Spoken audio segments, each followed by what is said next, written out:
When I was in grad school, I was lucky enough to live with a guy who knew some things that I didn't know.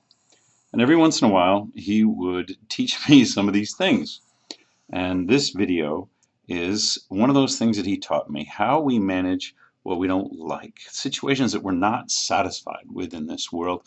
We either want to change the reality of the world so it's more satisfying to us, or we want to change our expectations so that the world doesn't change, but our level of satisfaction does. And what he suggested to me is that there were four things that we can do. The first thing we can do is deal with it. Change the reality that we're not satisfied with so that it conforms more closely to our expectations. But sometimes, if we're not going to deal, another option is we can deny reality. This changes our level of satisfaction and brings our imagined reality closer to what our expectations are. And denial gets a bad rap, but I'll talk about why that's a strategy for managing what we don't like. Of course, we might choose to avoid. We understand reality the way it is. We understand our expectations, but we are just not ready to deal with it yet. And then finally, of course, we might accept. Reality is the way it is. We're not going to change it, and what we're going to do is move our expectations to be closer to what that reality is so that we can achieve some satisfaction. Each one of these strategies, as it turns out, is important. Now, you can probably understand the deal portion. I'm an engineer, and so conforming reality, that's part of my profession. It turns out I'm an over dealer. Dealing is what we do when we seek to change reality. And changing reality is a design exercise. How do we redesign reality so that it meets our expectations? And that's what engineering does. So it might not surprise you that of these four, I'm a bit out of balance in that I overdeal.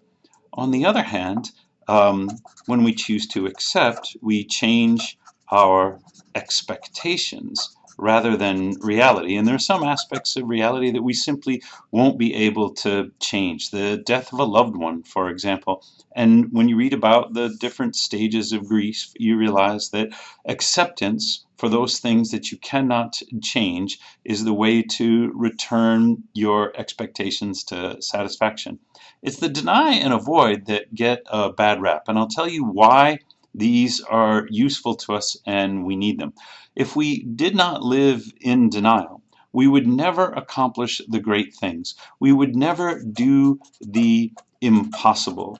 If we were so realistic, so skeptical about what we were capable of, we would never grow in ways that come to surprise us. There are some occasions when denial is very useful, particularly entrepreneurship, for example, when we need to do those things that everyone is telling us cannot be done.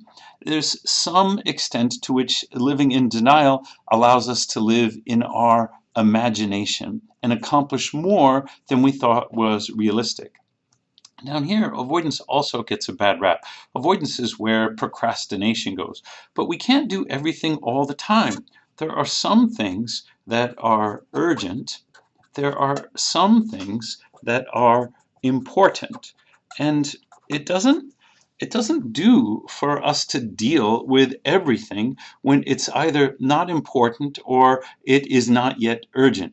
We may choose to temporarily accept, or not even accept, to temporarily deny, or not even deny. We may choose to recognize that reality is where it is, that our expectations are going to stay where they are, and live with or tolerate dissatisfaction with that condition until whatever the deal, deny, or accept, whatever the other ways of managing this situation are, move up into our important and urgent quadrant. Those are the four different ways that we work with those situations in the world that we don't like. And we need all of them in balance.